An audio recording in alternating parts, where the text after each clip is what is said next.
गरीब पिता और बेटी की कहानी। एक बार एक गरीब पिता अपनी बेटी को लेकर एक होटल में गया और वहां जाकर बैठ गया। कुछ देर बाद वेटर आया और पूछा, आप क्या लेंगे सर? पिता ने कहा, मेरी बेटी के लिए एक प्लेट पाव भाजी ले आएं। तभी वेटर ने कहा, आप कुछ नहीं लेंगे सर?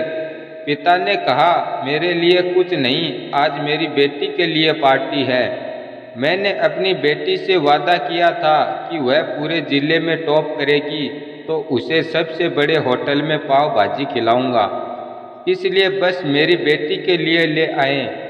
ये बात जब वेटर ने सुनी तो दौड़ता हुआ अपने होटल के मालिक के पास गया और बोला कि सर, मेरी आपसे एक विनती है।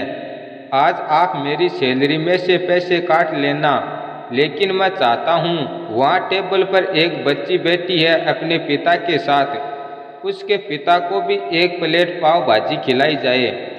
उस बच्ची ने पूरे जिले में टॉप किया है, गरीब पिता है, ज़्यादा पैसे नहीं होंगे, इसलिए कह रहे हैं कि बस एक प्लेट बच्ची के लिए ले आओ। इसलिए मैं चाहता हूँ कि उन अंकल जी को भी एक प्लेट पाव भाजी खिलाई जाए।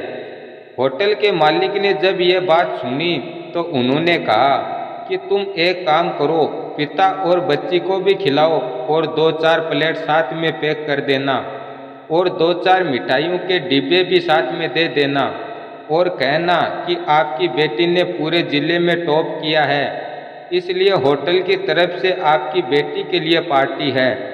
यह बात उस गरीब पिता को पता चली तो ये सुनकर गरीब पिता की आंखों में आंसू आ गए और बेहद खुश हुआ।